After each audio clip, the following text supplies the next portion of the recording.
예, 국민혁명당 대변인 구주화 변호사입니다. 지난 광복절 연휴에 국민들이 자발적으로 나오셔서 이 종로 일대, 광화문 일대를 산책을 했습니다. 이 자발적 1천만 산책 캠페인은 국민이 승리했고 대성공으로 마무리를 했습니다.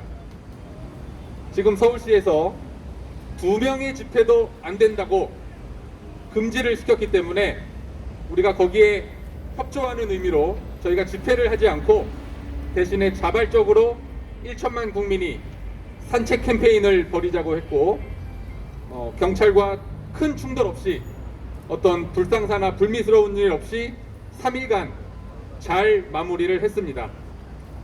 다만 일부 구간에서 경찰들과의 충돌이 있기는 있었습니다.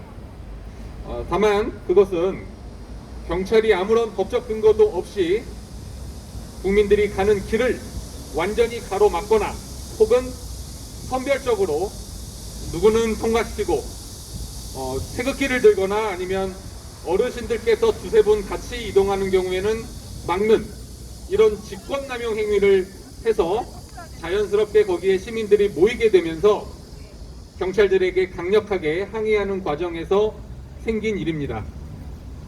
따라서 경찰들께서는 그러한 국민들을 보호해 주시고 그분들에 대한 부당한 수사나 탄압을 하지 말아 주시기를 바랍니다.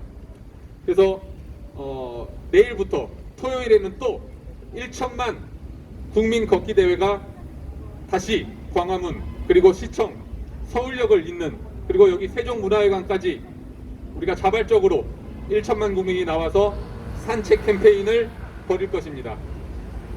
이것은 어떠한 집회나 시위도 아닙니다.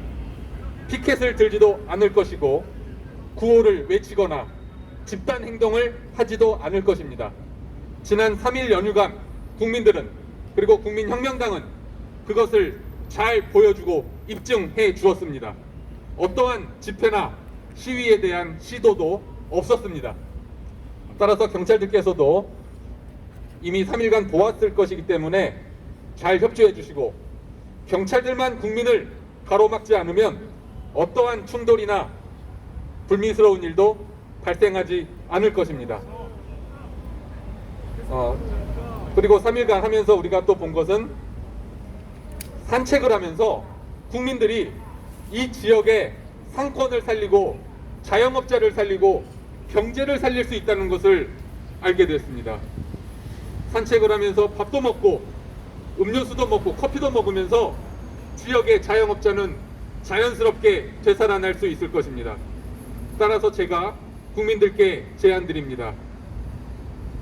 산책 캠페인을 나오셔서 밥을 한 끼 꼭 사드시고 주변 카페에서 아니면 편의점에서 커피나 음료수를 또 한번 꼭 사드시고요. 또 주변에 상인이나 그런 시장이 많습니다.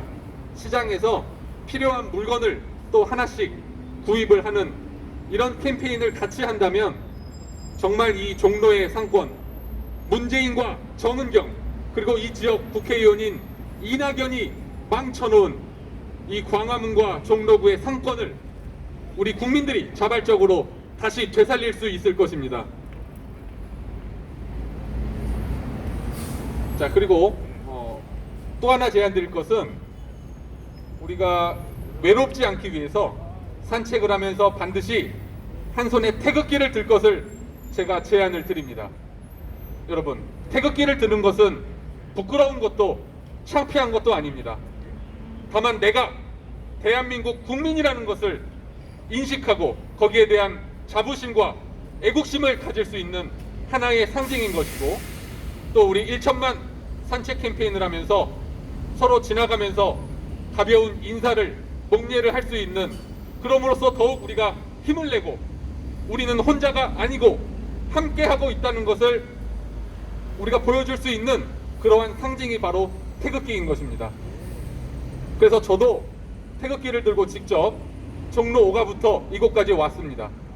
그런데 놀랍게도 일부 경찰들이 제가 태극기를 들었다는 이유로 길을 통과시키지 않았습니다. 그리고 저를 범죄자 취급을 했습니다. 이것이 제가 농담을 하는 것이 아니고 정말 그런 일이 일어났습니다. 어떤 경찰은 저에게 범죄라는 단어를 직접 꺼냈습니다. 제가 너무 놀라서 제가 범죄를 저질렀습니까? 이게 범죄입니까? 물어보니까 얼른 놀라서 꼬리를 내리면서 아니요, 그게 아니고 여러 번 그렇게 얘기하더라고요. 하지만 저를 범죄자 취급한 게 맞습니다. 왜냐? 저를 가로막는 법적 근거를 물어보니까 경찰이 경찰관 직무집행법 5조와 6조를 제시한 겁니다. 경찰관 직무집행법 5조 6조는 폭행이나 방화 이런 일이 일어나거나 아니면 범죄가 목전에 닥쳤을 때 정말 이 사람을 두면 범죄 행위를 할 것이 이미 그 정황이 명백하게 드러났을 때 적용할 수 있는 게 경찰관 직무집행법 제6조입니다. 그 말을 직접 꺼냈습니다. 여러분, 이 말을 듣고 저희 생각에 동조하건 안 하건 대한민국 국민으로서 정말 분노가 일어나지 않습니까? 태극기를 들면 범죄자 취급을 하고 길을 지나갈 수 없고 태극기를 내리거나 가방에 넣으면 통과시킬 수 있는 이런 말도 안 되는 일이 대한민국 종로 한복판에서 일어나고 있습니다. 버젓이 일어나고 이미 녹화된 영상이 모두 제가 보관하고 있습니다. 이 말이 믿기지 않으신다면 전 국민 모두 내일 광화문과 종로에 한번 나오셔서 태극기를 손에 들고 한번 직접 걸어 보십시오. 경찰들이 막는지 안 막는지 직접 눈으로 확인하시고 이 나라의 민주주의 실태에 대해서 확인해 주시기 바랍니다. 제가 지난 연휴에 또 느낀 것은 우리를 탄압하는 길을 가로막는 경찰분들이 정말 딱하고 불쌍하다는 생각이 제가 들었습니다.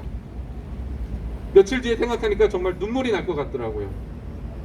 그분들이 태극기 든 국민과 어르신들을 정말 본인의 경찰로서의 양심에 따라 본인의 정말 공무원으로서의 양심에 따라서 막은 거겠습니까? 그렇지 않을 거라 봅니다. 위에서 시키니까 어쩔 수 없이 막는 연휴 3일간 나와가지고 하루 종일 그 일을 해야 되는 그 경찰관들의 심정은 어땠겠습니까? 저도 그 당시에는 굉장히 화가 났지만 며칠 뒤에 생각해 보면 제가 그렇게 소리 지르고 심한 말 했던 그 경찰들에게 정말 미안한 생각도 들고 그러더라고요. 눈물이 날 것 같습니다.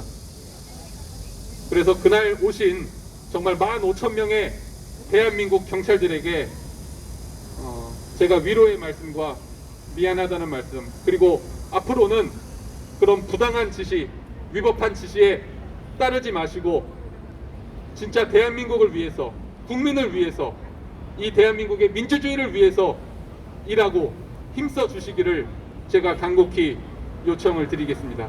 그리고 앞으로 계속 이어질 자발적 1천만 산책 캠페인에서 최대한 경찰분들도 협조를 해주시고 지난 연휴 때 보셨듯이 경찰이 가로막으면 혼란이 일어나고 경찰이 길을 막지 않으면 아무런 혼란도 일어나지 않는다는 것이 명백하게 밝혀졌습니다. 따라서 내일부터 이어질 캠페인에서 또다시 국민들의 길을 가로막는다면 그것은 명백한 직권남용 행위가 될 것입니다. 따라서 경찰관들께서도 이에 잘 협조해 주시기 바라며 내일 다시 이 광화문에서 뵙도록 하겠습니다. 감사합니다.